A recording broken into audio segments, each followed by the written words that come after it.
The Big 12 changing its mind on Memphis and maybe accepting the offer? Not the craziest idea. This is Locked On Big 12.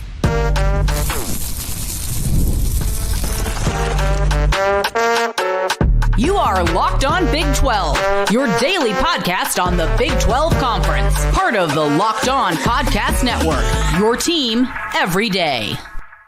Happy expansion, everybody. I'm Drake Toll from America's #1 Big 12 podcast, Locked On Big 12. That's Cameron Stewart of Locked On Baylor, who knows all things realignment, especially from the American Conference. He's the local expert. Thank you for making our shows your first listen every single day. We start there. Memphis in the Big 12. Is the door open again because of one specific piece of the offer from the Tigers? Then we'll talk Paul Feinbaum, who went really weird, harsh on Deion Sanders, telling him stick to football. We'll get there and also talk Jake Retzlaff to Tulane, which lose. Everyone lost. Everyone has lost in the Jake Retzlaff situation across the board. And him going to Tulane is not good for any party involved. If you hit subscribe, we get to keep our jobs. Cam, there's one piece of this Memphis story that a lot of people have overlooked and not put at the front of how they approach it, and where I think the Big 12 could change its mind and eventually say, you know what, you're kind of right. And it's that no-risk clause that I firmly believe 2030, 2031, the ACC is going to implode and Louisville will be a member of the Big 12. I've said that. I'll continue to say that. I think it's true. I also think Brett Yormark's holding out for that. That's why Memphis is not a member of the Big 12 right now. We're waiting on that day to occur, waiting on the New Madrid fault to finally blow for the first time. We've been waiting for it. And Memphis said, look, we'll give you $200 million. We'll give each of your teams like $3 million a year from FedEx.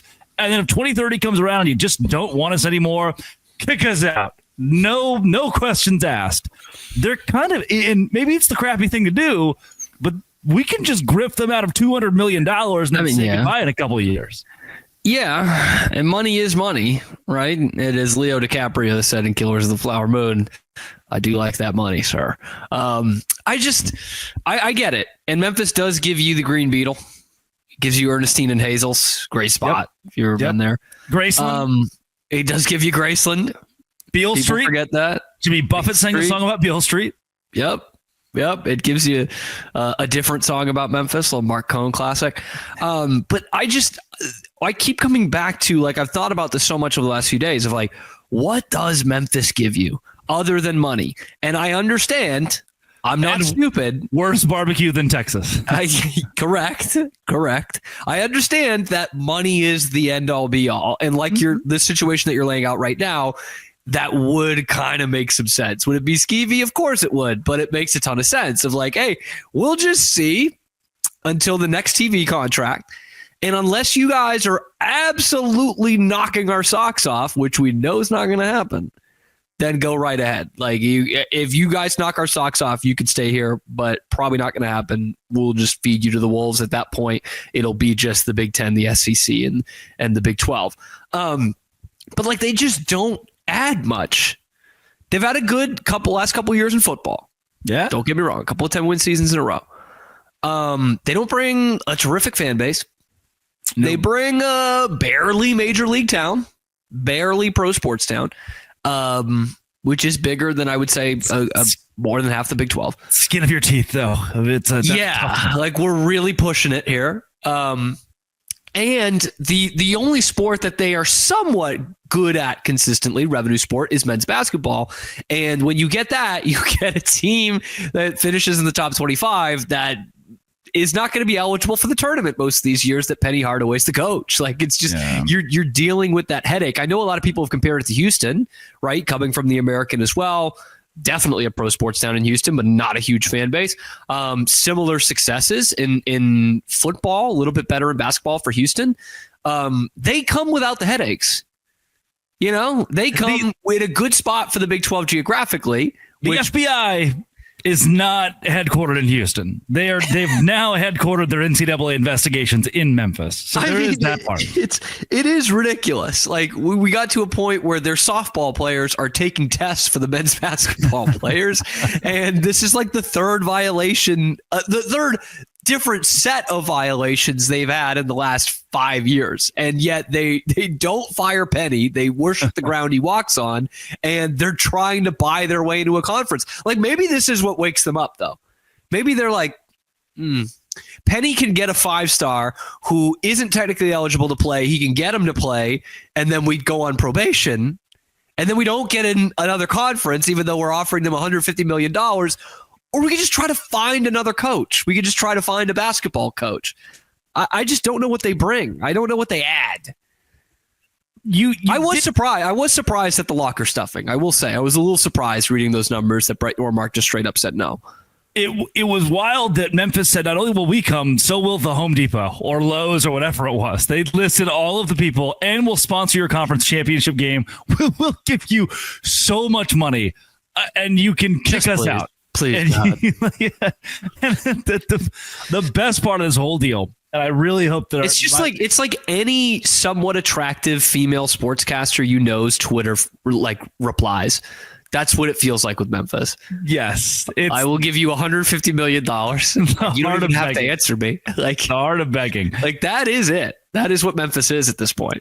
I hope that in the comment section, our followership is chronically online enough to have seen Memphis tweet out an hour after the Ross Dellinger report. Proud to be in the American. proud member, baby. We are happy where we are. It was one of the graphics. It's one of those that the quote tweets outmatch the likes, which is never a good sign for you. Very bad. Instead of egg on your face, just egg all over your body, and not in a kinky way. So you know me at this point. I think it's been said on this show, like the king of forced analogies. I had the button like to quote tweet it and being like, this is like X, Y, and Z. There's nothing like it. Like, there's just nothing like it, man. This report that you are ready to fork over hundreds of millions of dollars to get the hell out of this conference. Then you're like, we're here. We love it. We love it here in the American. There is truly nothing like it. Yeah, this is like a failed cheating attempt on a spouse, and then you post like love of my life on your Facebook feed. That is an analogy that's going to hit for a couple people who are like, damn, I did there. Oops. Yep. That's There's going to be some nodding heads on that one. Like, shoot. Didn't know I was going to have to deal with that on a podcast this morning. Coming up, Paul Feinbaum says, stick to football to Deion Sanders. Don't say things like that. Locked on Big 12. Locked on Baylor. Today's show is brought to you by Game Time. Game Time is exactly where I go when I need tickets, and I need tickets a lot. Have you ever decided last minute to go to the ball game, and you're like, maybe not the ball game, maybe the concert, maybe not the concert. There's a comedy show in town. That's where Game Time comes in. With the money you save on tickets, you can splurge on food, drinks, merch, and even invite your bigger group to come with you. Game Time makes it possible. Game Time makes ticket buying fast and simple. They are the official ticketing partner of Locked On MLB, making it easy to browse the app for exciting upcoming MLB games, like the Dodgers and Shohei Ohtani. Take the guesswork out of buying tickets with Game Time. Download the Game Time app, create an account, use code LOCKEDONCollege for $20 off your first purchase. Terms apply. Again, that code is Locked On College for $20 off. Download Game Time today. Last minute tickets, lowest prices. That is guaranteed. This is a crazy one. Deion Sanders says he wants a salary cap in college football, which we can all get behind. Paul Feinbaum of the SEC Network responds with, stick to football. Crazy. I love a lot of Deion. Stick to football. Thought we left that phrase to 7 years ago in the dust. We did not. Paul Feinbaum says stick to football. I want to get to those comments. I will toss out that we have, per Ross Dellinger, as of yesterday, gotten into an even crazier report where now NIL collectives are back. And Deloitte was like, you know what? You're right. Just kidding. The SEC can do whatever they want. This is for the best. We took away any possible salary caps. So Deion is slapped in the face by the SEC and Deloitte and this College Sports Commission. And Paul Feinbaum, which his reasoning for saying stick to football wasn't even good. Yeah. Deion says we need to figure out the whole NIL deal. That we should probably limit what the players can make. They maybe shouldn't make more than our assistant coaches. That is just kind of bad. And you're right. In college football, it is. He wants to keep some sort of amateurism. And what's wild is Feinbaum gets on ESPN and is like, right now, there's so many issues in college. We're dealing with so much out there. The world's a really tough place. And it's almost insensitive that Dion would say something like this. He should just stick to coaching football. Another idiotic Paul Feinbaumism. I'll have to go back and check. But you mentioned the reasoning there. Paul Feinbaum basically saying there's enough wrong with college football right now. Right. In fact, I believe the quote was something like, let the players continue to ruin it like they're doing right now. Classic Paul Feinbaum.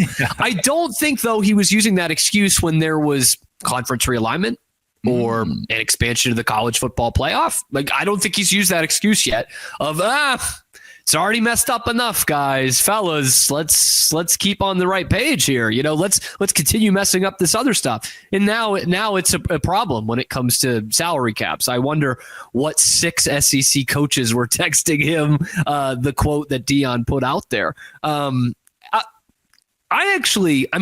This isn't a surprise. I agree with Dion here. Yeah. I think a lot of us do. Like, I think that's good for college football. Well, and It's bad for Ohio State. It's bad for LSU. It's bad for Alabama. Yeah. It's really good for Cincinnati. It's really good for Colorado. Yeah, it's good for Baylor. Mm-hmm. It's bad for Tech at this point. Bad for Texas Tech. Bad for Tech. Because if we tell you... Tech and BYU, maybe the only schools in this conference that it's bad for. Your NIL limit is $40 million for your entire athletic department, budget as you may. It puts everyone on the same plane. What are we supposed to do with that?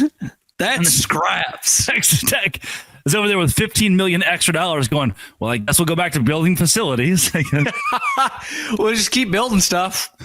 Oil rigs. Well, like, not only is a salary cap a good idea for the rest of college football, I'm going to take it a step further. Oh. It's something that I think we've more or less gotten rid of in the NBA. Bird rights. Okay. If you want to cap this thing both financially and kind of put a wrangle on this transfer portal, the school that you're at right now can offer you more money than anywhere else. If we're doing salary caps, right? Just like we would do in the NBA. We can go over the salary cap. We can go over whatever apron we have if you're going to stay here. And we're not going to get penalized for that. Is that not a foolproof way of doing this? And it probably does open the door for, it probably opens a bad door for more coaching staffs just being like, that's all right, we don't want you anymore. Mm-hmm. And maybe schools are penny pinching like we see some franchises and they don't want to do that. But at that point, that's your school's fault. That's not the game's fault. So I think we can even take it a step further from the salary cap and say, hey, if you're going to stay at your school, that school can offer you a max deal, right? Just like in the NBA, for more than anyone else can. Am I making some sense here? You are, and also there's still a power dynamic. Like, Baylor can't just do that every year. They still, like, they don't have. I know it's a salary cap, but they don't have endless pockets, right? They don't have. If you have a situation like this year where you have 3 or 4 NFL guys that are going to be picked in the draft next year, like a Baylor, a TCU, and Iowa State, it's going to be pretty tough for them to keep all those guys, and that's a whole other issue. But we're already dealing with that issue, just without a salary cap, without some parameters. I was in an Uber recently. Nice. And king of forced analogies. It's not an analogy, it's just a story. I was in an Uber and the Uber driver said, so what did you learn from Big 12 Media Days? Which is a crazy thing for any Uber driver to understand or know. And I said, he texted it to you before he picked you up. Yeah. I thought that was odd, yeah. Mike Gundy being very passionate about kids being employees. And the guy goes, oh, that's a terrible idea.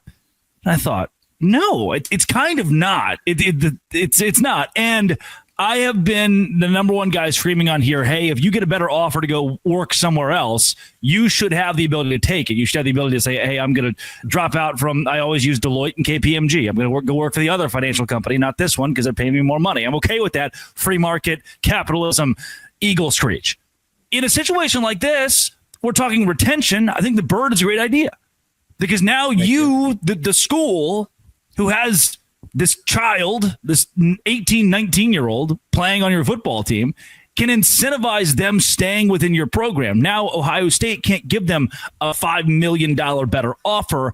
And yeah, maybe you're playing Western Kentucky, but if in 5 years Western Kentucky has invested in football enough, they can say, we can pay you a competitive salary based on what you could also get at Alabama or Ohio State. And maybe you're only 2 or 3 guys on the team that get that. At least you get that and can stay home and play for your hometown team and not miss out on millions of dollars and a future NFL opportunity. I think that makes the most sense to calm the transfer portal. I like that. I think it does make a lot of sense. We would need to talk about if their employees, obviously, contracts, which I think probably needs to come into college athletics. Hold on. Yeah. Paul Feinbaum's going to hate this conversation. There's already enough wrong. He's going to tell us just stick to podcasting. He's going to he's like, there's the 5 plus 11 is already too much, guys. Stick to the microphone. Yep. Stick to SEO. Stick to YouTube. Yep. The American is rebranding its conference with an anthropomorphic eagle. Spent millions of dollars on a rebrand campaign. And how can you call them an All-American? All you guys can talk about is NIL, a salary cap, and the future of college athletics. When the American, right in front of your eyes, have you seen their eagle yet? I've seen it. Yeah, it's a bad investment. You're repping it right now. It's a really tough. I can just imagine what Feinbaum's going to come up next, though. He's going to be like, Iowa State can't have tents on the sideline, and you guys are talking about this? Are you kidding me? Prior Big 12 approval? That's what's going on in college football right now? You want to talk about money? You want to talk about literally the biggest issue in college football right now? Dion, how about you stick to coaching? Bob Bowlesby's retiring. This is the topic today, and Bob Bowlesby's retiring. You're laughing, and Bob Bowlesby's retiring. This is another example of ESPN and really the SEC pundits. They don't even hide it at this point. But by the way, Jimbo Fisher just hired as an ACC network analyst. Awesome. One of the days of my life where I'd gone months thinking that's not a thing anymore. We got rid of that. We did not. There is still an ACC network in the void, along with the Big 12 studios. And no CW, but no, it's not. We just saw an ad for HBO Max and the Big 12 a couple days ago during Shark Week. Big 12's on Shark Week. Another example of an ESPN pundit, SEC leaning ESPN pundit, coming out against the Big 12 and telling a Big 12 coach that they should stick to football. They don't know what they're talking about and they're wasting time. Shut up and coach. Shut up and whistle. An insane thing for Paul Feinbaum to drop on Deion Sanders this week. Coming up, Jake Retzlaff is Tulane bound. This is just sad for all of the people of the world. Don't tell the orphans. It's going to ruin their day. Locked on Big 12. Locked on Baylor, part of the Locked On Podcast Network, your team every day.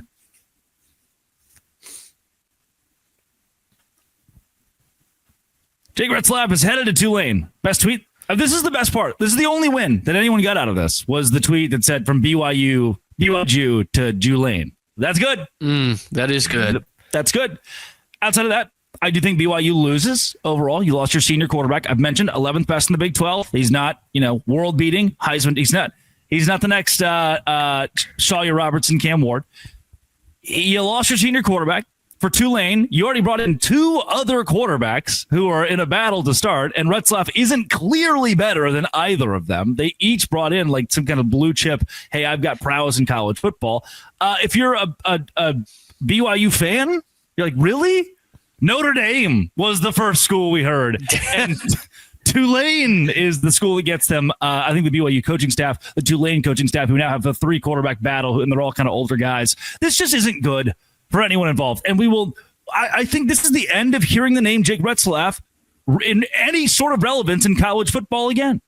Yeah, I mean, as sad as this is, that was the most pop he got was this summer. Like, he was a fine quarterback, but he's as big a name as he's ever been in college football. That's probably why we see Tulane coming out of the woodworks and not a Notre Dame, not a Power 4 school. Because I think the coaches are probably like, but he's like, okay, like Tulane, he's a stud, right? But we'll even see about that. In fact, it wouldn't surprise me at all if would it surprise anybody if he just has like a totally lame season? Like he just kind of stinks. Spencer like when Sanders. Paulus played at Syracuse. Spencer Sanders. Remember? I remember Sanders people trying to tell me he was good. Goes from Oklahoma State, plays his final year of eligibility at Ole Miss, doesn't see the field. Plays, yeah. Doesn't see the plays in quotation. Who? Oh shoot, Alan Bowman.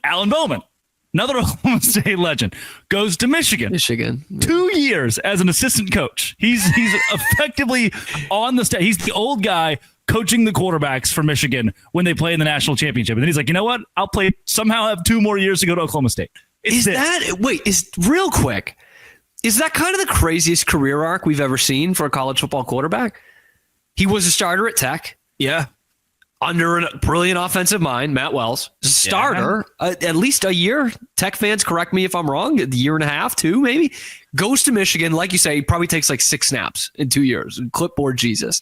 And then goes back to a major conference and plays in a conference championship game. Starts for 2 more years, a year and a half. That's crazy, man. Like, that doesn't happen. That shouldn't happen.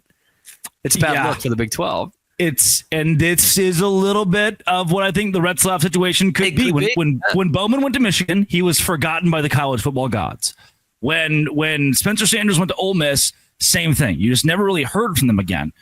I believe we're kind of looking at that with by the way, Rzoff threw for 20 touchdowns, okay, and 12 interceptions, rushed for 6 touchdowns. I've made this comp before on this very show. He reminds me of a certain Baylor quarterback that, again, one of those guys transfers schools. You never hear from him again. Sugar Bowl champion Gary Bohannon, who honestly threw less interceptions than Jake Rzoff. Protected the ball better, yeah. Mm-hmm. He reminds me a little bit of Charlie Brewer, too. Not as good. But, this is destined to be irrelevance. And like Gary Bohannon did play at USF, but it was USF. Like, I forgot about that move. This is Tulane. Like, you know what I mean? It's like... and the reason I say that, because some people are like, oh, of course, he's good enough to start. I know BYU fans are still rooting for him. Sure, yeah. Happy to root for the kid. Sucky situation across the board. It's really tough. But he's there with Brennan Sullivan, who spent his last 2 years at Iowa. Iowa and Northwestern. There, he threw for 1,800 yards, 13 touchdowns, 8 interceptions, 7 rushing touchdowns, which at Iowa... In that offense, you've got to double it. Yes. You know? Yes. So they're vaguely comparable numbers if you play that little weird algorithm game that I'm playing here. But he's not walking into a locker room where he can start day one. He's going to have to compete against another Power 4 guy. And that's the other thing. It's not even a big school. It's a Tulane. Like, that's the other thing. It's July. Right? So he comes in there, and it's not, like you say, it's not just, okay, here's our guy. Brendan, thank you, whatever. But we've got our guy in Jake Rzoff, the way it would be if you got a kid in January. It's July, man. Like, you didn't do any of spring football. He's not going to start right away. It would be something miraculous if he does start right away. Boy, what a program, Tulane. Can I give you another? I know I keep interjecting with this. This is one of those. Give it, bring it. Guys named football players segments, but it's truly what we got a couple more minutes to the finish line. This is Shehan Jayaracha writes for CBS Sports. First line of the article: Tulane needed a quarterback, which I don't agree with. Actually, they did not really. They actually had a couple of options on the roster. He says Jake Rzoff was the best on the market. Then goes into this. Best on the market in July. Yeah. Insane. This is again from Jayaracha of CBS Sports. The Green Wave lost their quarterback. Listen, you're going to go crazy over this. This is nuts to me. The Green Wave lost their quarterback of the future when Darian Mensah was poached by Duke. The presumptive replacement, I got chills, TJ Finley left the team after an arrest. That is 27-year-old, 8th year. We want to talk about guys lost into the college football void. Somehow, some way, because of Auburn and Brian Harsin, Jake Rzoff.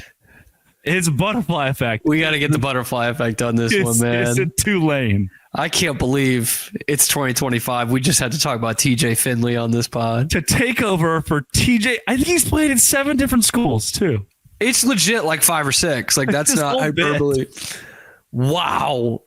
I kind of want to know who's next. I kind of want to know what the next quarterback name that's going to be dropped is. That is nuts.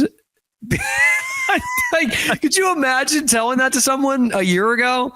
So next year, like, okay, so Willie Fritz has just left Tulane, right? This is whatever, January of 24, December of 23, after they win the Cotton Bowl. And that girl this is the same dominating my dreams. And this is the same season that GJ Kinney beats Baylor. Yep. With TJ Finley at Texas State. And you say, actually, BYU, this guy who's starting to sweep the nation a little bit at BYU, Jake Retzlaff, he's going to be the next Tulane starter because TJ Finley's not going to be available. And you're like, wait a minute. What reality are we in? BYU, Jake Retzlaff, doesn't assault a woman. Now he's the starting quarterback at Tulane. Yeah. I'm going to have questions. I'm going to have a lot of questions. Oh, man. So their third option is the MAC freshman of the year, which, as we've learned, any MAC quarterback can easily be flipped into a great. I mean, he might be the best option. By the way, first game of the season for Tulane is the subject of one of the great 50-50 hats of all time. They host Northwestern in NOLA week 1. So that's a rivalry game for our other friend there, whose name I already forgot, the other quarterback. And then they do play Darian Mensah in week 3. Wow. So, all right. So Northwestern, South Alabama, Duke, Ole Miss. When do we see Retzlaff? Do we see him by Ole Miss? And because Jake Retzlaff versus Spencer Sanders at Ole Miss, week 4. Because Hugh Freeze used a university phone to call a lady of the night and then blamed it on Houston Nutt and said, no, it was him. We get Jake Retzlaff replacing TJ Finley as the Tulane quarterback, possibly in the midst of a 4-man battle. I've now learned. CF Budge says they have the MAC freshman of the year, an Iowa legend, and former Illinois backup Donovan Leary, which that was a big recruiting name, if I remember right. And Retzlaff's in the middle of them. I hear Tate Martell's battling for the job. Connor Wegman. It's gonna pack it up at Houston. Who's oh my gosh, real quick, who's the kid who played for A&M like 4 years ago that's starting in the SEC this year? Jordan Te'amu. No, that's not. Is it A&M? It's no. He's not starting for A&M. He's not starting for A&M. He did. He might have been the quarterback when they beat Alabama. Is it Zach Calzada? It's Zach Calzada. Where's he now? Kentucky with Connor Webb. Calzada. That's incredible. The same Zach Calzada, man. Wow. Gotta love one of my this is going to be really easy to explain to. So one of my cousins had a Facebook post that was from May of 2021 about her finally completing her first half marathon. And one of my uncles just commented on it today. It said, congrats, knew you could do it. Love you. Yep. May of 2021. Like that's not going to be a tough one to explain to him. He's going to be like, oh, TJ Finley, he had a good run. I'm in my time that machine. Calzada, he must have got a big offer. Like Quinn Ewers is undrafted. Zach Calzada's at Kentucky. Connor Wegman's at Houston. Somehow the kid at Clemson worked out after all. Matt Wells is changing the landscape of this conference. It was the greatest, worst quarterback class of all time. Those 2 or 3, Spencer Sanders, those 2 or 3 right in there where it was, they did the Netflix show with all of them. Yeah. And they all were just college duds. Crazy. Locked on Big 12, Locked on Baylor. Thanks. High school one? Sam Hartman was good. Justin Fields was good. Yeah. Oh, was it that old? I guess I forget that Spencer Sanders is he's been around for a while. Not Spencer Sanders. Spencer Rattler. Yes, he was a part of that. He was played against Baylor in Waco because Heisman Trophy winner Caleb Williams would be benched against Dave Aranda and the Bears. Yeah, rushed the field twice. The week after Zach Calzada had his last start. Yep. This has been and always will be Locked On. Thanks for making it your first listen every single day. A crossover with Baylor and Dose Grande.